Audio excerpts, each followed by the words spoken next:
₹10 किसके इनाम गिर गए?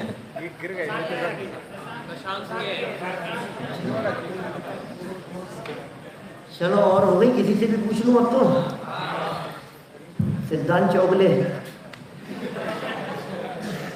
अरे भाई अब क्या होगा? परिभाषा याद करो फटाफट। निराकृत प्रतिपक्षो वस्तुअंश ग्राह्य ज्ञातुरभिप्रायो नए है। दर्शन पाटिल,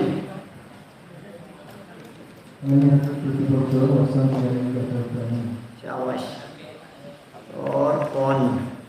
अमन ग्वालियर, बोलो।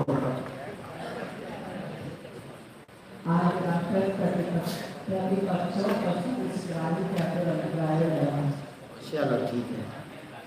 चलो, इस परिभाषा में 3 महत्वपूर्ण बातें थी, उनकी चर्चा भी हो गई थी।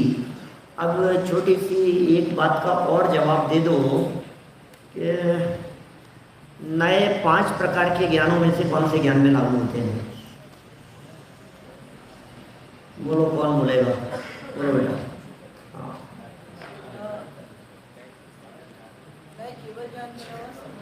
केवल ज्ञान के अलावा सब में लागू होते हैं। ठीक है क्या भाई? मति श्रुत में लागू होते हैं? अभी भी गलत है? क्या कर रहे हो? तुमने हाथ खड़ा किया था यार। और द्रव्य सिर्फ श्रुत ज्ञान में लागू होते हैं? वो सही है, तुम सही हो, वही सही है। चलो, तो कौन से ज्ञान में लागू होते हैं? सिर्फ श्रुत ज्ञान में लागू होते हैं नए। क्यों? कारण सहित बतलाइए। कौन बोलेगा? अरविंद।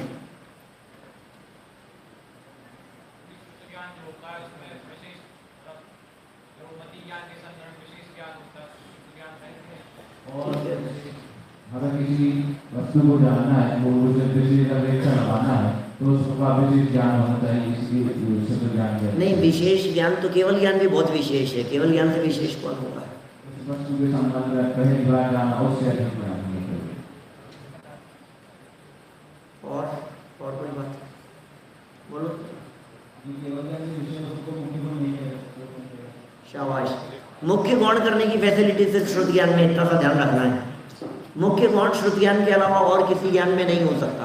जब तक मुख्य गौण नहीं हो सकता तब तक नए लागू नहीं होंगे। नए के लिए 100% मुख्य, ये इम्पोर्टेंट बात है। जहाँ मुख्यता गौणता होगी वहाँ नए होंगे।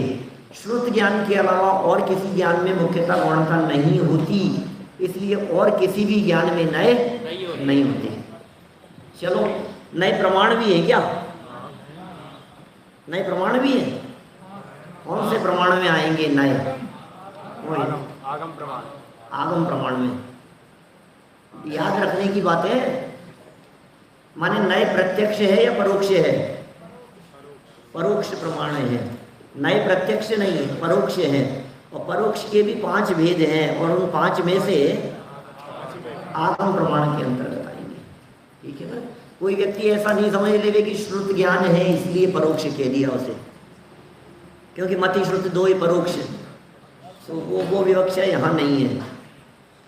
चलिए, नयों के लिए क्या प्रमाण की जरूरत है? क्या बिना प्रमाण के नए नहीं हो सकते? नहीं। क्यों नहीं हो सकते? बिना प्रमाण के नए क्यों नहीं हो सकते? धवलाकार वीरसेन स्वामी ने एक तर्क दिया था। धवलाकार वीरसेन स्वामी ने संदेश, प्रमाण के अंश को नए कहते हैं। और प्रमाण का अंश नए है या श्रुत ज्ञान का अंश नए है? प्रमाण का अंश भी नए है।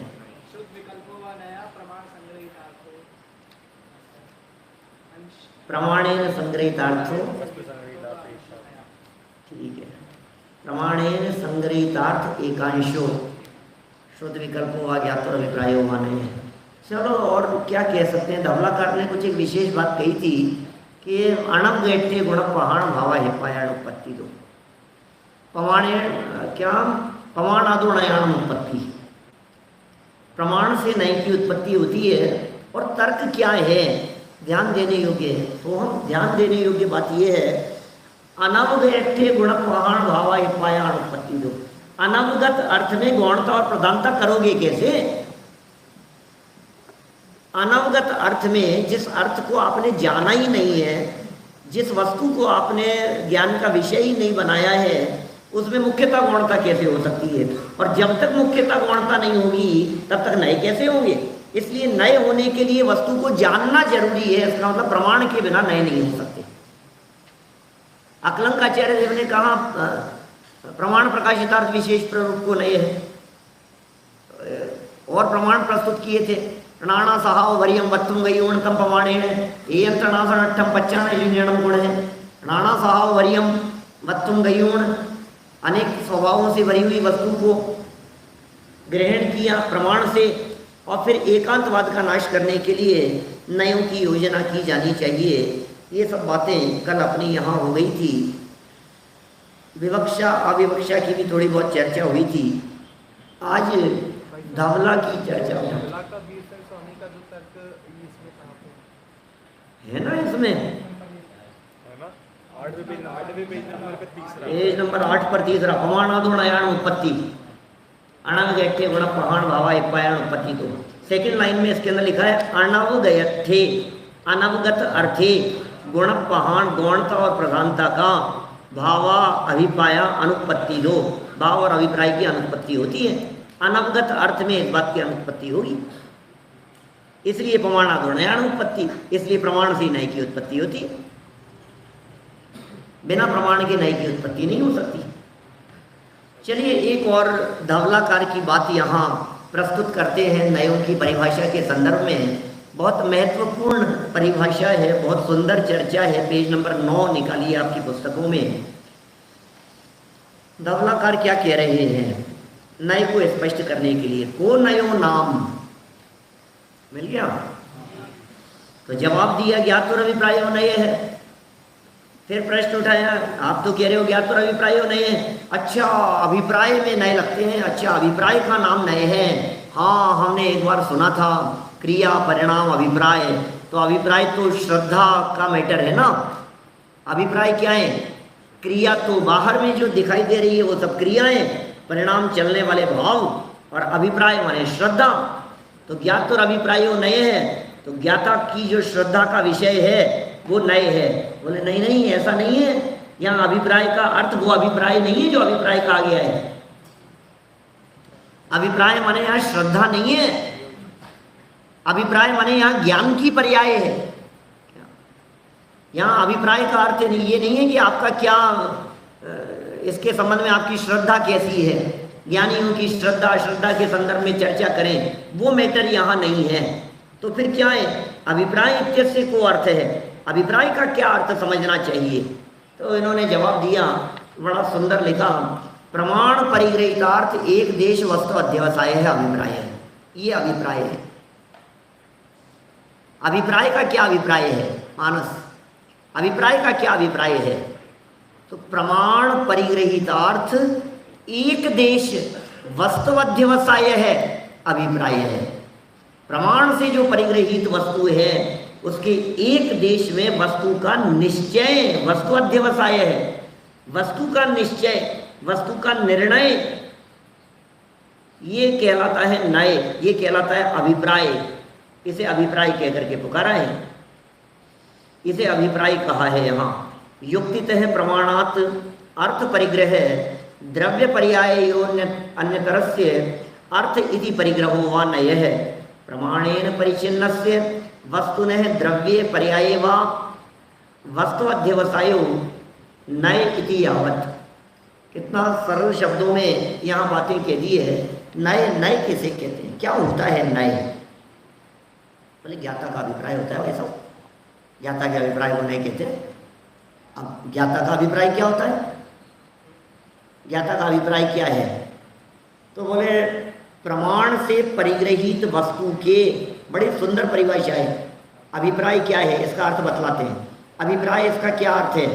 प्रमाण से ग्रहित वस्तु के एक देश में, प्रमाण से ग्रहित वस्तु के एक देश में वस्तु का निश्चय ही अभिप्राय है। माने प्रमाण से तो वस्तु पूरी ग्रहण की जाती है, और हमने पूरी वस्तु को तो ग्रहण किया नहीं, किसी एक अंश से ही पूरी वस्तु का निर्णय कर लिया। बस यही नय है। कितने उदाहरण दिए जा सकते हैं, हजारों बातें सोची जा सकती है। आप लोग अपनी बुद्धि बल से निकाल सकते हैं, कुछ भी बातें कह सकते हैं, जहाँ छोटे से अंश में किसी बड़े की स्थापना कर दी जाए। न्याय शास्त्रों में जैसे उदाहरण दिए हैं, हाथी की सूंड देख करके निर्णय कर लिया कि हाथी है। देखा आपने क्या, इतना सा हिस्सा देखा, तालाब में बाहर निकली हुई सूंड दिखाई थी, और आपने क्या कहा कि हाथी है। तो एक अंश देख करके पूरे का निर्णय किया ना, देखा छोटा सा, निर्णय कर लिया पूरे का। मगरमच्छ वगैरह रहते हैं, कहीं किसी अंश को देख करके, कहीं किसी लक्षण को देख करके अपन ने ऐसी बात कह दी। जैसे खटाई के अंदर अपन ने नींबू की स्थापना कर दी, सिर्फ एक अंश देखा अपन ने खटाई, और नींबू की स्थापना हो गई उसमें। कहीं भी लगा लीजिए, माने बात छोटी सी होगी और कह दी जाएगी बहुत बड़ी। अविरल, तुम कहाँ के हो, कहाँ रहते हो? जयपुर में रहता हूँ, खनिया थाना में रहता हूँ, है ना। तो अब कह दिया खनिया थाना में, तो हम कहाँ, बोले सोलापुर। तो सोलापुर में रहते हो। अब सोलापुर के किसी एक एरिया में, किसी एक कॉलोनी में, किसी एक बंगले में, किसी एक रूम में कहीं रहते होंगे, लेकिन हमने क्या कहा, सोलापुर में रहता हूँ। विदेश जाओ तो कहाँ रहते हो, बोले इंडिया रहते हैं। नहीं, इंडिया में कहाँ रहते हो, बोले राजस्थान में रहते हैं। पूरे राजस्थान में फैल पसंद के रहते हो? नहीं, जयपुर में रहते हैं। पूरे जयपुर में रहते हो? तो अब आप कहाँ रहते हो? नहीं, हम तो जयपुर में टोडरमल स्मारक में रहते हैं। तो टोडरमल स्मारक तो इतना बड़ा है, बहुत बड़ा प्लॉट का नाम है टोडरमल स्मारक, उसमें कहाँ रहते हो? तो रहते एक छोटी सी जगह पर है, एक छोटे से रूम में रहते हैं, और उस रूम में भी जाकर के देखो तो 3 स्टूडेंट हैं, 4 स्टूडेंट हैं, किसी एक बेड पर, वो मेरा है, वहाँ मैं रहता हूँ। लेकिन हमने क्या कहा, जयपुर में रहता हूँ। तो इतनी सी जगह में पूरे जयपुर की स्थापना हो गई ना। अंश में अंशी की स्थापना जैसा द्रव्य क्षेत्र काल भाव से यदि आप इस तरह की बातें देखो तो अलग अलग तरह से निकाल सकते हो। द्रव्य में स्थापना कर दो, क्षेत्र में स्थापना की बात कही जैसे मैंने अभी, जैसे काल में स्थापना कर दो, जैसे भाव में स्थापना कर दो। द्रव्य के अंदर देखो आप, जैसे चावल, एक चावल देखा और आपने निर्णय कर लिया कि सारे चावल पक गए। कैसे निर्णय किया आपने? देखा एक, द्रव्य की दृष्टि से देखो तो एक द्रव्य को देखा और सारे द्रव्य का निर्णय कर लिया। एक जीव का निर्णय हुआ और समस्त जीवों का निर्णय हो गया। एक पुद्गल में स्पर्श रस गंध वर्ण देखा और दुनिया के सारे पुद्गलों में स्पर्श रस गंध वर्ण होता है। एक अंश देख करके निर्णय कर लिया ना आपने। यहां से बाहर निकले, ऊपर दिखाई दे रहा है नीला, बोले क्या है ये? बोले पुद्गल द्रव्य है। आकाश नहीं है कि नहीं, पुद्गल की क्यों? दिख रहा है ना। तो बतलाओ, जो दिखाई दे रहा है उसके अंदर स्पर्श है या नहीं है? ये है। अच्छा, हवा, हवा में कलर है या नहीं है? कैसे कह रहे हो? हवा में कलर स्पर्श है तो कलर भी होगा भाई, टच होती है ना। तो एक अंश से हमने उसके पुद्गलत्व का निर्णय कर लिया, और जहां पुद्गलत्व का निर्णय हो गया तो अंश से अंशी का निर्णय हो गया। तो द्रव्य निर्णय करने की बात बतलाई मैंने आपको। ऐसे क्षेत्र में छोटा सा क्षेत्र और बड़े क्षेत्र की चर्चा हो गई। जैसे काल में लगा लो, किसी एक कालखंड में लंबे कालखंड को स्थापित कर दो। अभी क्या चल रहा है? 2022, 2022, वो कह रहे पंचम काल, कह रहे नए चक्र की क्लास। अभी चल क्या रहा है? शनिवार लोग। तो कितने तरह से कथन किया जा सकता है। तो काल तो अभी क्या चल रहा है? अभी शब्द का प्रयोग तो वर्तमान में छोटे से कालखंड के लिए है, और छोटे से कालखंड की जगह पर लंबा विस्तार कर दिया जाए, ऐसा भी हो सकता है। उसी कालखंड को विस्तार कर दिया गया तो लंबा देखा गया। ऐसा भी कभी कोई उक्ति सुनी थी, भेजी भाई सबसे सुनी होगी कभी, लम्हों ने खता की थी, सदियों ने सजा पाई। तो ऐसा नहीं है एक व्यक्ति ने चोरी कर ली, किसी स्टूडेंट ने। अब जिंदगी भर के लिए जब भी चोर है, चोर है, चोर है। अब गलती कितनी सी थी? कभी किसी की जेब से कुछ पैसे चुरा लिए थे, हमेशा के लिए चोर हो गया? किसी एक व्यक्ति ने हत्या की किसी की, जीव ये तो हत्यारा है, ये तो हत्यारा है, ये तो हत्यारा है, ऐसे भी हो गया भैया हत्यारा है। हत्या कब की थी उसने? हत्या की घटना कितने काल की थी? हत्या की घटना तो क्षण मात्र की थी ना, बंदूक चलाई, चाकू से मारा, जो कुछ भी किया उसने, जिंदगी भर के लिए हत्यारा हो गया, जिंदगी भर के लिए चोर हो गया, जिंदगी भर के लिए अपराधी हो गया। तो इस तरह से कालखंड में लगाई जा सकती है बात। भाव के ऊपर बात लगाओ तो गुण धर्म में ज्ञान मात्र आत्मा समय सार का। आत्मा कैसा है? बोले ज्ञान मात्र है आत्मा, ज्ञान मात्र। ज्ञान तो एक गुण है, एक भाव है, अंश है, और इतने से भाव में पूरे के पूरे आत्मा को स्थापित कर दिया। स्पर्श रसगंध वर्ण बनते हैं पुद्गला। अरे ये तो फिर भी चार कह दिए। उमा स्वामी आचार्य अन्य सूत्र में कहते हैं रूपीण है पुद्गला,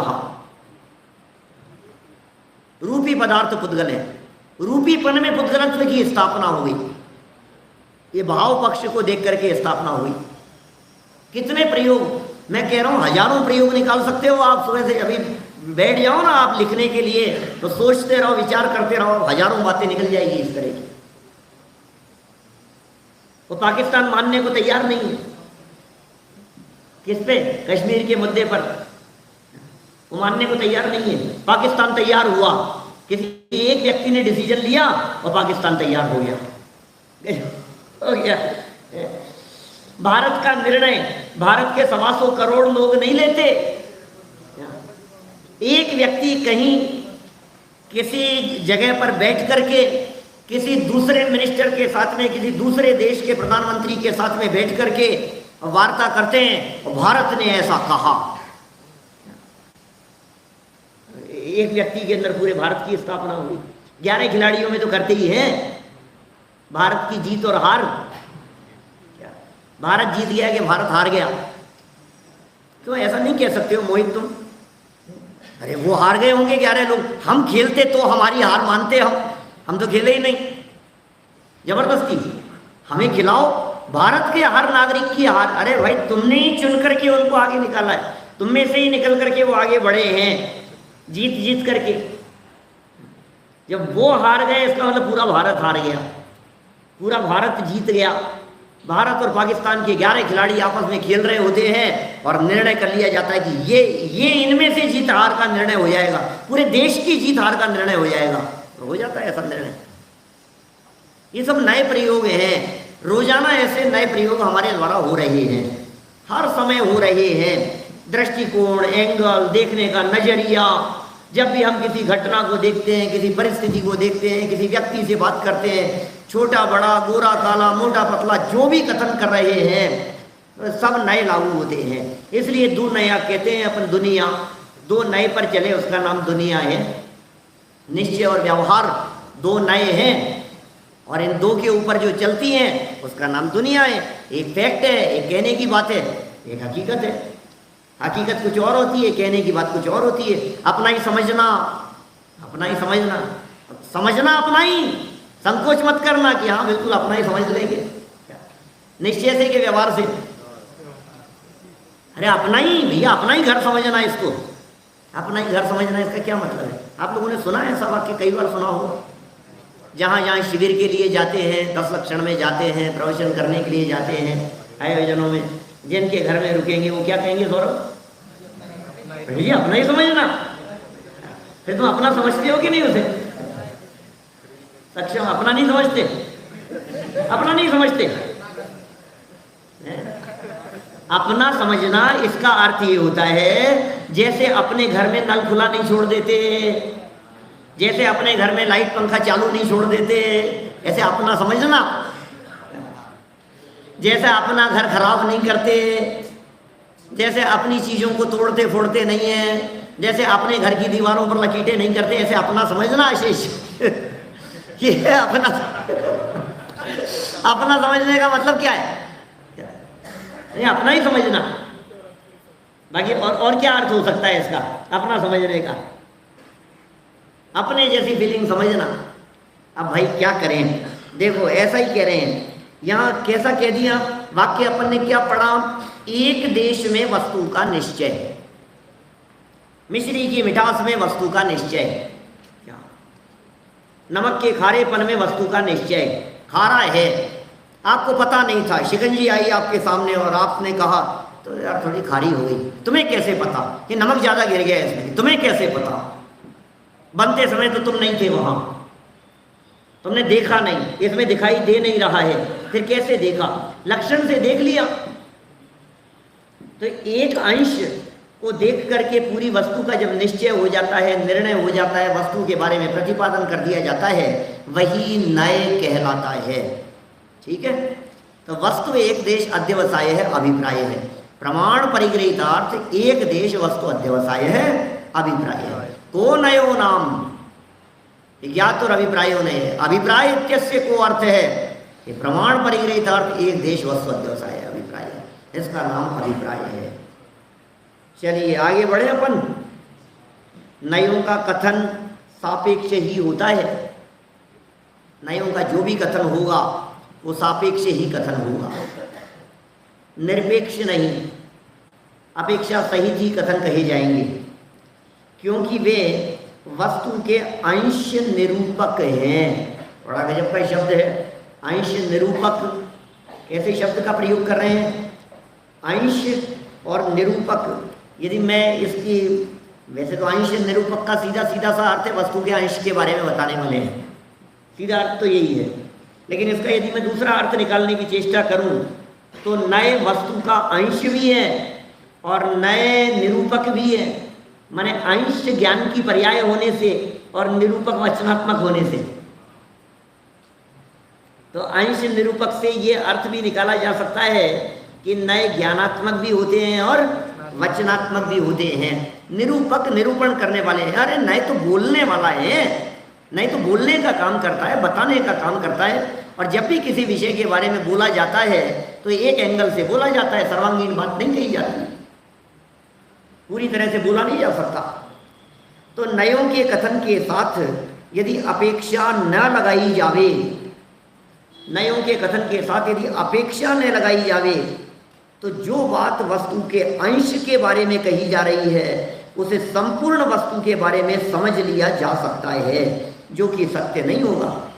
कि साहब आप तो ये कह रहे थे कि उससे पूरी वस्तु को देखा, यहाँ वस्तु को तो देखा लेकिन उस एंगल से वो वस्तु वैसी है, और भी गुण है और भी धर्म है। ज्ञान मात्र कहने पर आत्मा को जब ज्ञान मात्र बतलाया गया तो अकेले ज्ञान मात्र को ही आत्मा नहीं समझ लेना, और भी एंगल है उसे देखने में। यदि अपेक्षा नहीं लगाई जाएगी, मान लो आत्मा नित्य है, ऐसा कह दिया हमने, अब नित्य है और अपेक्षा नहीं लगाई तो फिर क्या होगा? तो आत्मा को सर्वथा नित्य मान लेंगे, जबकि आत्मा अनित्य भी है। पर्याय की दृष्टि से देखने पर आत्मा अनित्य है, द्रव्य की दृष्टि से देखने पर नित्य है। द्रव्यार्थिक ने उसे नित्य कहता है, पर्यायार्थिक ने उसे अनित्य कहता है। तो नित्य माने या अनित्य माने, माने कैसा ये बतलाओ? नित्य माने या अनित्य माने? दोनों ही है। और यदि मैं ये कहूं नित्य ही है, द्रव्यापेक्षा, कोई ऐतराज तो नहीं है। मैं यदि ये कहूं वस्तु तो क्षणभंगुर ही है, कोई दिक्कत है? अभिरन लुंडा कह सकते हैं, कोई दिक्कत नहीं है, क्योंकि वस्तु को यदि हम अनित्य ही कह रहे हैं, अपेक्षा क्लियर करनी पड़ेगी पर्याय अपेक्षा से, पर्यायार्थिक नहीं की अपेक्षा से। यदि आपने वो अपेक्षा क्लियर नहीं की तो जो बात अंश के संदर्भ में थी उसे पूरी वस्तु के बारे में समझ लिया जाएगा, जो कि सत्य नहीं होगा। जैसे हम कहें आत्मा अनित्य है, यह कथन पर्याय की अपेक्षा तो सत्य है, अनित्य है, पर्याय की अपेक्षा से सत्य है। पर यदि इसे द्रव्य पर्यायात्मक आत्म वस्तु के बारे में समझ लिया जाए तो सत्य नहीं होगा। आप इसे यदि द्रव्य पर्यायात्मक आत्म वस्तु के बारे में जान लेंगे, समझ लेंगे, तो सत्य नहीं होगा, क्योंकि द्रव्य पर्यायात्मक आत्म वस्तु तो नित्यानित्यात्मक है, भेदाभेदात्मक है, एकानेकात्मक है, नित्यानित्यात्मक है, सामान्य विशेषात्मक है, ऐसा है। तो बराबर इस बात को समझना चाहिए हमारे को। इसीलिए कहा है, वह अच्छी सुक्ति दी है यहाँ पर एक आत्ममीमांसा की, निरपेक्षा नया मिथ्या सापेक्षा वस्तुते अर्थकृत। निरपेक्षा नया मिथ्या, निरपेक्ष नए मिथ्या होते हैं। सापेक्षा वस्तुते अर्थकृत, सापेक्ष नए ही सम्यक होते हैं, सार्थक होते हैं। मतलब देखो, हम वस्तु को नित्य कहें तो सच, और सांख्य मतावलंबी वस्तु को नित्य कहें तो झूठ।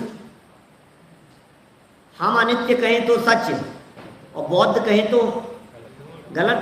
ये क्या चक्कर है? ऐसा क्यों? मैं कह रहा हूं तो सही और तुम कह रहे हो तो गलत, तो सही नहीं है ना ये बात। तो कह रहे नहीं नहीं भाई ऐसा नहीं है, क्योंकि वे सर्वथा मान रहे हैं इसलिए मिथ्या है। वो निरपेक्ष है इसलिए मिथ्या है। निरपेक्षा नया मिथ्या, और जो सापेक्ष होंगे, सापेक्षा वस्तुते अर्थकृत। क्या है? निरपेक्षा नया मिथ्या, सापेक्षा वस्तुते निरपेक्षा नया मिथ्या, सापेक्षा वस्तुते अर्थकृत। सापेक्ष नए कैसे होंगे? जो वस्तु के अनुसार होंगे वे सापेक्ष ही सम्यक होंगे। देखिए, निरपेक्ष नए मिथ्या होते हैं और सापेक्ष नए सम्यक वे सार्थक होते हैं। और भी यही, ते सावेक्षा सुनया निर्वेक्षा ते विदुन्नया होती। ते वे सावेक्षा सुनया, स अपेक्षा सापेक्ष नए हैं तो सुनया हैं, सुनये हैं। और निर्वेक्षा, निरपेक्ष यदि होंगे तो दुर्नया होती, दुर्नय हो जाएंगे। इसलिए अपेक्षा बहुत जरूरी है।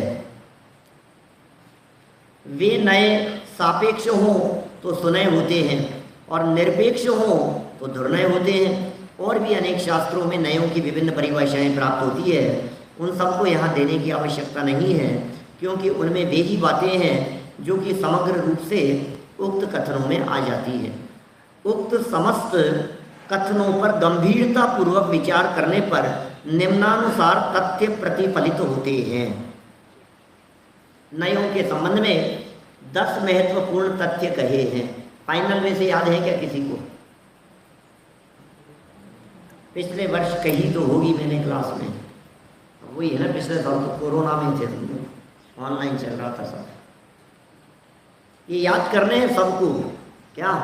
तुम सबको तो याद करने ही है, इनको भी करने हैं अभी। नहीं तो मैं इसलिए भी कि अगले साल भी पूछूंगा, ठीक है ना। 10 तथ्य बतलाए हैं जो नयों के ऊपर लागू होते हैं, सबको याद होने चाहिए। याद करते जाइए, पढ़ते पढ़ते याद करते जाइए, सुनते सुनते याद करते जाइए। जब कोई दूसरा बोलेगा तब भी याद करते जाना, कभी भी पूछूंगा किसी से भी। देखो, पहले पॉइंट से पढ़ते हैं अपन। पहला, नए स्यादवाद रूप सम्यक श्रुतियान के अंश हैं। क्या है पहला? नए स्यादवाद रूप सम्यक श्रुतियान के अंश हैं। ठीक है, श्रुतियान के अंश है, स्यादवाद रूप है। क्लियर हो गया पहला पॉइंट? स्यादवाद रूप सम्यक श्रुतियान के अंश है। नयों की प्रवृत्ति प्रमाण द्वारा जाने हुए पदार्थ के एक अंश में होती है। नयों की प्रवृत्ति प्रमाण द्वारा जाने गए पदार्थ के एक अंश में होती है। नयों की प्रवृत्ति प्रमाण द्वारा जाने गए पदार्थ के एक अंश में होती है। नयों की प्रवृत्ति प्रमाण द्वारा जाने गए पदार्थ के एक अंश में होती है। नए स्यादवाद रूप सम्यक श्रुतियान के अंश हैं।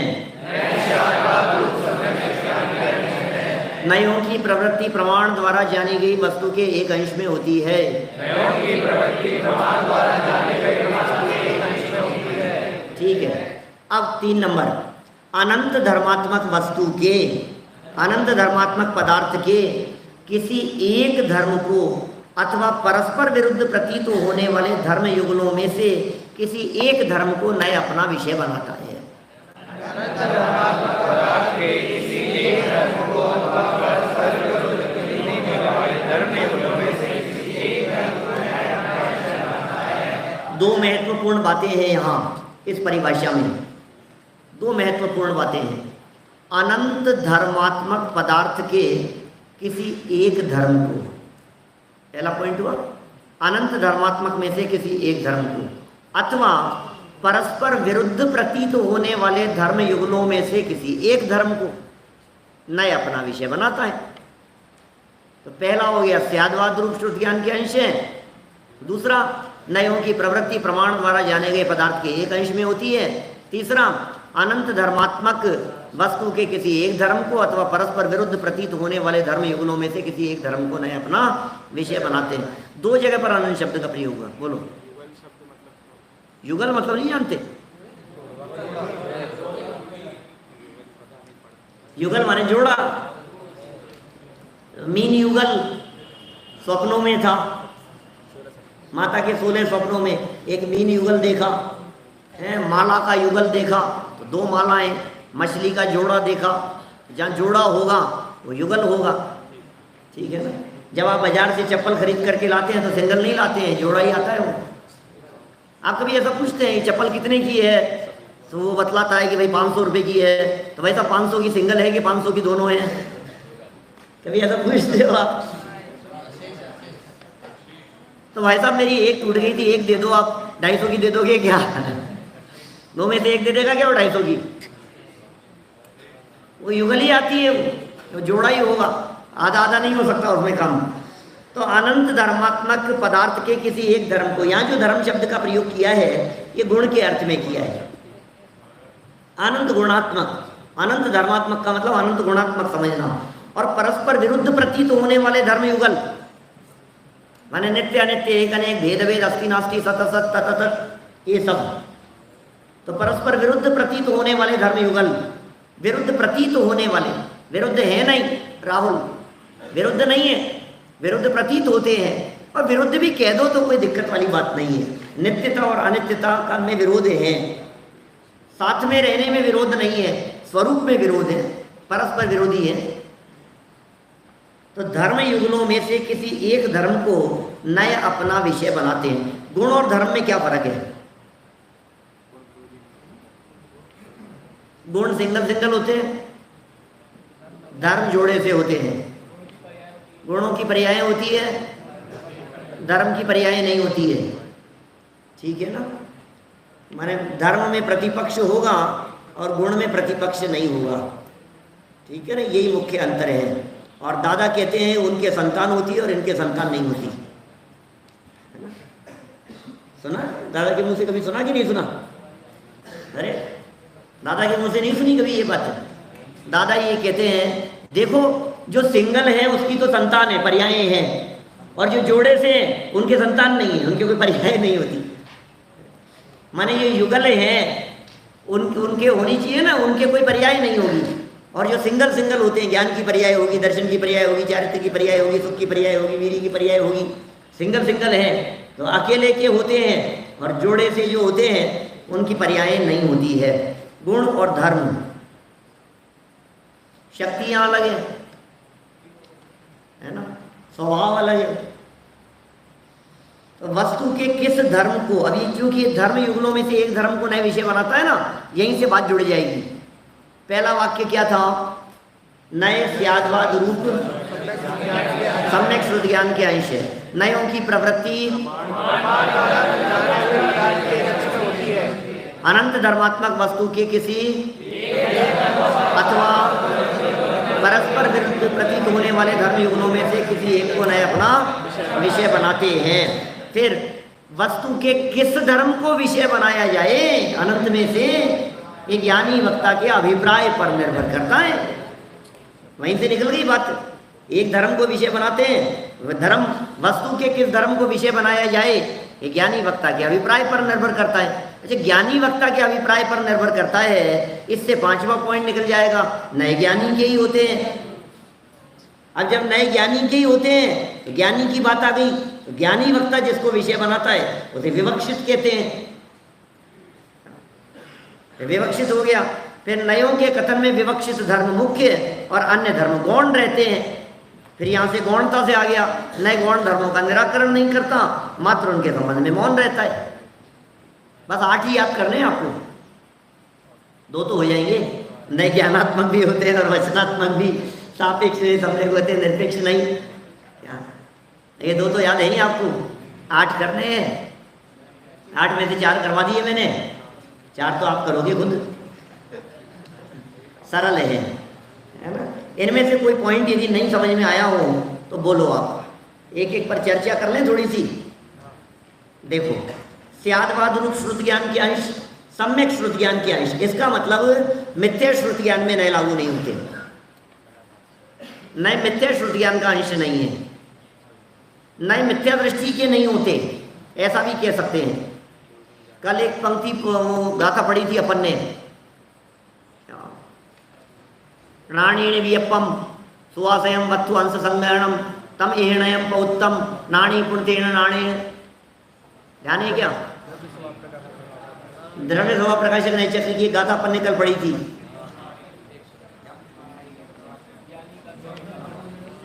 जम नाणीण वियप्पम सुवासयम वत्तु अंश संग्रहणम तम एहणयम पौत्तम नाणी पुणतेन नाणेन, यही तो थी वो गाथा। नई, और उस गाथा का अर्थ यही था, भाव यही था कि आचार्य देवी एक बात यही कहना चाहते हैं कि नए ज्ञान से युक्त ही ज्ञानी होता है। बस ज्ञानी के ही नए होते हैं, नए ज्ञान से युक्त ही ज्ञानी होता है। अज्ञानी के नए नए नहीं होते, क्योंकि वो सर्वथा ग्रहण करता है। बोलने में हम कुछ भी कह देवे, नहीं नहीं दूसरी बात भी जानते हैं, तो भी अभिप्राय में एकांत बैठा हुआ है। इसलिए सम्यक दृष्टि ज्ञानी के ही जीवन में नए लागू होते हैं। नयों की प्रवृत्ति प्रमाण द्वारा जाने गए पदार्थ के एक अंश में होती है, नहीं तो हो ही गया। प्रमाणादोनयान उत्पत्ति, प्रमाण प्रकाशितार्थ विशेष प्ररूप को नए है, प्रमाणेन वस्तु संग्रहितार्थ एकांशो नए है, नाना स्वभाव्य व्यावृत्ति एकस्मिन् स्वभाव वस्तु नए थी प्राप्यति थी वह नए। सब अपने जितने प्रमाण जहाँ जहाँ अपन ने जो पढ़े हैं उनसे तुरंत ये बात समझ में आती है, प्रमाण से ही है, प्रमाण के बिना नहीं है। नयन नमन है ना, ठीक है ना, कठिन तो नहीं है बात। देखो फिर कह रहे हैं अनंत धर्मात्मक पदार्थ के किसी एक धर्म को, अब अनंत थे, अनंत में से ज्ञान को ग्रहण कर लिया, अनंत में से दर्शन को ग्रहण कर लिया, अनंत में से चारित्र की बात कर रहे हैं, अमन क्या, अनंत में से चारित्र की बात कर रहे हैं, अनंत में से किसी एक की बात कर रहे हैं। तो अब ये जो बात कही है मैंने नए लागू हो जाएगा। या फिर परस्पर विरोधी धर्म दिखाई दे रहे हो, उनमें से किसी एक की बात कर लो तो नए हो जाएगा। तो परस्पर विरोधी में से नित्य अनित्य अस्ति नास्ति, वस्तु को हमने अस्ति कह दिया। सदैव सर्वम को नेच्छेद स्वरूप आदि चतुष्टयात्, सदैव वस्तु सतरूपी है, असत नहीं है क्या? वस्तु सत है क्या असत है? और असत माने तो असत मानोगे तो उसके हिसाब से तो वस्तु की सिद्धि नहीं होगी, ऐसा कह रहे हैं संबंधपत्र स्वामी। तो पर चतुष्टय की अपेक्षा से नास्ती है, स्वचतुष्टय की अपेक्षा से अस्ति है, पर चतुष्टय की अपेक्षा से नास्ती है। चलिए 3 हो गए पॉइंट। चौथा, किस धर्म को विषय बनाया जाए? ज्ञानी वक्ता के अभिप्राय पर निर्भर करता है। अभिप्राय इत्यस्य को अर्थ है प्रमाण परिगृहीतार्थ एक देश वस्तु अध्यवसाय अभिप्राय है। प्रमाण परिगृहीतार्थ एक देश वस्तु अध्यवसाय अभिप्राय है। अभिप्राय का अभिप्राय है। अभिप्राय का क्या अभिप्राय है? अभिप्राय कह करके क्या कहना चाहते हैं आप? आपका क्या अभिप्राय है इस संबंध में? तो अभिप्राय का मतलब ये है, नयों के प्रकरण में अभिप्राय का अर्थ ये है कि ज्ञानी वक्ता जिस बात को हाईलाइट करना चाहता है, ज्ञानी वक्ता जिसको समझाना चाहता है, ज्ञानी जिसको मुख्य करना चाहता है, बस वही अभिप्राय है। प्रमाण से गृहीत वस्तु के अंश में उसने निर्णय करके ये ऐसा है, बस वही उसका अभिप्राय है। इसका मतलब ये भी कह सकते हैं, ज्ञानी वक्ता जिसको विषय बनाता है, आगे अगला वाक्य का ना, ज्ञानी वक्ता वस्तु के किस धर्म को विषय बनाया जाए, ये ज्ञानी वक्ता के अभिप्राय पर निर्भर करता है। नए ज्ञानी के ही होते हैं, अज्ञानी के नहीं होते। और ज्ञानी वक्ता जिसको विषय बनाता है उसे विवक्षित कहते हैं। अब ज्ञानी वक्ता किसको विषय बनाता है?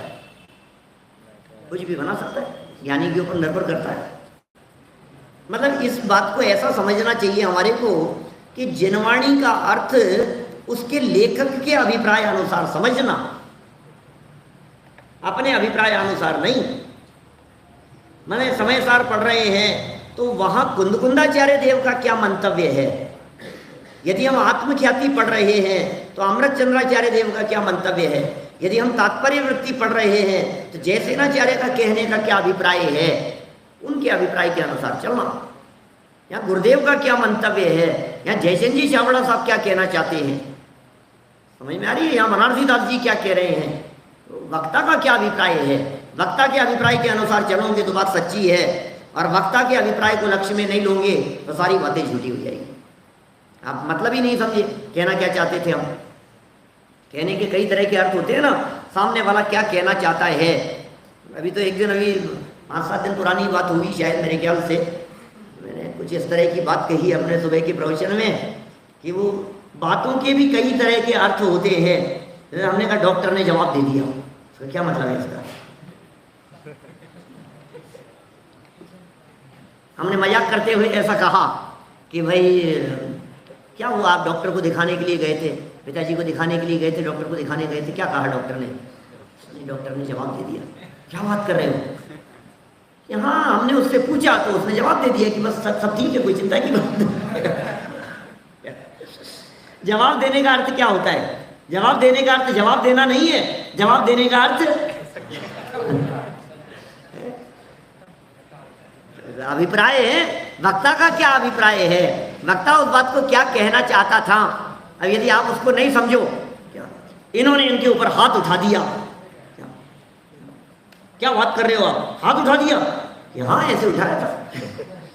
हाथ उठाने का मतलब तो यही समझा जाता है ना, चांटा मार दिया। अब चांटा नहीं मारने पर पता है तुम्हारे को, आज तो भाई साहब की क्लास में इसने हाथ उठा दिया। अच्छा, हाँ, उन्होंने प्रश्न पूछा था तो हाथ उठा। हाथ उठाने का क्या अभिप्राय है? क्या तो अभिप्राय किस तरह का, वक्ता का क्या अभिप्राय है, वक्ता क्या समझाना चाहता है, वक्ता क्या बोलना चाहता है, उस बात को समझाने के लिए उसका क्या मंतव्य है, उस बात को समझना ही नयों के कथन में महत्वपूर्ण बात है। और ये नए इसी बात को बतलाने के लिए होते हैं। चलिए, ज्ञानी की हो गई, छठा पॉइंट हो गया। ज्ञानी वक्ता जिसको विषय बनाता है उसे विवक्षित कहते हैं। आप लोग लगे हैं ना इन पॉइंट्स को याद करने में। मैं अपना काम कर रहा हूं, आप अपना काम करते रहना, क्या सहजता से होता रहे सब। तो ऐसा नहीं हो कि वे तो भूल गए। मैं मेरे द्वारा कही गई बात को भूलता नहीं हूं मैं, ये ध्यान रखना। जो बात मैंने कह दी है ना, इसका मतलब वो मुझे बराबर ध्यान है, ठीक है ना। चलो, 7 नंबर पॉइंट, नयों के कथन में विवक्षित धर्म मुख्य होता है और अन्य धर्म गौण रहते हैं। बस जिसकी चर्चा चल रही है वही मुख्य हो गया, जिसकी चर्चा नहीं चल रही है वो अपने आप गौण हो गया। गौण किया नहीं जाता, हो जाता है। गौण किया नहीं जाता, गौण करो इसको, गौण करो इसको। अरे क्या गौण करो? जिसको तुम गौण करना चाहते हो वो कोई गौण थोड़ी ना होता है। ऐसे सोच सोच करके गौण किया जाता है क्या? एक राजा के सर में बाल नहीं थे और लगा ऐसा, मेरे सर में बाल होने चाहिए, उम्र 60 पार, नगर में ऐलान कर दिया उसने कि सारे वैद्य, हकीम, डॉक्टर सबको बुला लिया। बोले 7 दिन के अंदर अंदर मेरे सर में बाल उग जाने चाहिए, नहीं तो सबको मौत के घाट उतार दूंगा, सबको मृत्यु दंड। आज संडे है, संडे तक का टाइम है तुम लोगों के पास में। अब सबका दिमाग खराब, सब टेंशन में आ गए। बोले ऐसी कोई दवाई नहीं है, ऐसा कुछ नहीं हो सकता है, क्या किया जा सकता है? 1 दिन निकल गया, 2 दिन निकल गए, 3 दिन निकल गए, 6 दिन हो गए, 7वां दिन सुबह बोले बस राजा का फरमान आने वाला है, सब मर जाएंगे, क्या करें? बीरबल को बुलाना पड़ेगा। इतने में उधर से बीरबल निकल रहे थे। क्या हुआ भैया, कौन से डॉक्टर की डेथ हो गई? अब सारे जब डॉक्टर उदास बैठे हुए हैं तो क्या कहेंगे, कौन से डॉक्टर की डेथ हो गई, कौन से वैद्य मर गए? कि नहीं नहीं नहीं, बोले बात क्या है, सब उदास कैसे बैठे हो? कि नहीं, कोई एक नहीं मरा, सब मरने वाले हैं। क्या बात कर रहे हो, ऐसी कैसी बात कर रहे हो, ऐसा कैसे हो सकता है? बोले राजा साहब ने ऐलान किया है ऐसा, और बस उनका कोई आता ही होगा, सिपाही मंत्री संतरी जो भी आता होगा, बड़ी मुसीबत हो रही है, ऐसा ऐसा सारी बात बतलाई उसको। तो इतनी सी बात, बीरबल को तो हर बात छोटी सी दिखती है, इतनी सी बात है। हाँ, बात तो इतनी सी है, क्या करें, लेकिन हमारे लिए तो जान जा रही है, तो इतनी सी बात देख रही। बोले एक काम करो, दवाई की शीशी लाओ। दवाई की शीशी लेकर के आए, वहाँ पे पास में नल था, नल से पानी भर दिया उसमें, बंद करके दे दी। बोले ये दवाई तैयार हो गई तुम्हारी, ले जा करके दे दो राजा साहब को। कि बीरबल साहब आप कोई मंत्र तंत्र करने लगे होंगे, क्या चक्कर है ये? आप मजाक समझ रहे हो? हमारे सामने नल में से पानी भरा है आपने और आप कह रहे होंगे नहीं, राजा को जाकर के कह देना कि इसको लगाए दिन में 3 बार, 3 दिन के अंदर अंदर तुम्हारे सर में बाल आ जाएंगे। बहुत मेहनत करके बनाई है, लेकिन बात कह देना क्या कि जिस समय इसको लगाएंगे अपने सर पर, उस समय तुम्हें टूटी चप्पल और सड़े टमाटर याद नहीं आने चाहिए। राजा को ले जा करके दे दिया। जब राजा को ले जा करके दे दिया तो राजा को बात बतला दी कि भैया 3 टाइम लगाना है महाराज साहब, सबने मिलकर के मेहनत करके तैयार किया है, बस इतनी सी बात याद रखनी है। और मुझे क्यों याद आएगी? मैंने अपने जीवन में कभी टूटी चप्पल पहनी नहीं, मैंने अपनी लाइफ के अंदर कभी सड़े टमाटर खाए नहीं, मुझे क्यों याद आएगा? बढ़िया है, पक्का हो जाएगा ना। 3 दिन की मोहलत और मिल गई तुम लोगों को, यहाँ महाराज पक्का हो जाएगा, 3 बार लगाना है। ये ठीक है, फिर क्या होना था? फिर तो राजा पहुंचा आईने के सामने और हाथ में शीशी, और क्या कहा था वैद्य जी ने कि बोले टूटी चप्पल, और यार बड़े टमाटर याद आ गए। फिर क्या हुआ? दोबारा दोपहर में फिर कोशिश की, उसे क्या याद आ गया कि वही टूटी चप्पल, सड़े टमाटर याद आ गए, रख दिया उसे उठा करके। फिर 1 घंटे बाद में फिर कोशिश की, फिर बार बार में उसको तो टूटी चप्पल सड़े टमाटर याद आने लग गए। बुलाया वैद्य जी को, बोले मैं तो पागल हो जाऊंगा, ले जाओ तुम्हारी दवाई, कुछ नहीं हो सकता है। क्या करना था टूटी चप्पल सड़े टमाटर को? क्या कहा था उन्होंने? क्या कहा था? याद नहीं करने का मतलब गौण करना है। गौण करने के लिए क्या करूं? गौण करने के लिए क्या करूं? गौण करने के लिए क्या करूं? याद नहीं करूं उसको? किसको याद नहीं करूं? किसको नहीं करूं? इतना यदि याद आ गया तो फिर क्या होगा? तो मुख्य हो जाएगा। तो किसी भी कथन को ये कह रहे हैं यहाँ गौण नहीं किया जाता है, उनके संबंध में मात्र मौन रहा जाता है। गौण धर्मों का निराकरण नहीं करता, बस मौन रहता है। अन्य धर्म गौण रहते हैं, बाकी मौन हो गया। ज्ञानात्मक और वचनात्मक 2 प्रकार के नए हो गए हैं। सापेक्ष होंगे तो सच्चे होंगे, और निरपेक्ष यदि होंगे बिना अपेक्षा के तो वो सब झूठे हो जाएंगे। जिन नयों के प्रयोग में उक्त तथ्य न पाए जावे, वस्तुतः वे नए नहीं है, नया भास है। तो नए पढ़ रहे हैं हम लोग, बस सम्यक अर्थों में इन बातों को पढ़ें, समझें। ये जो 10 बिंदु यहाँ कहे हैं, ये अनिवार्य रूप से सबको याद होनी चाहिए। कल याद करके आप लोग आइएगा, फिर विशेष चर्चा आगे करेंगे। कल मतलब मंडे को, संडे नहीं, मंडे को। चलो।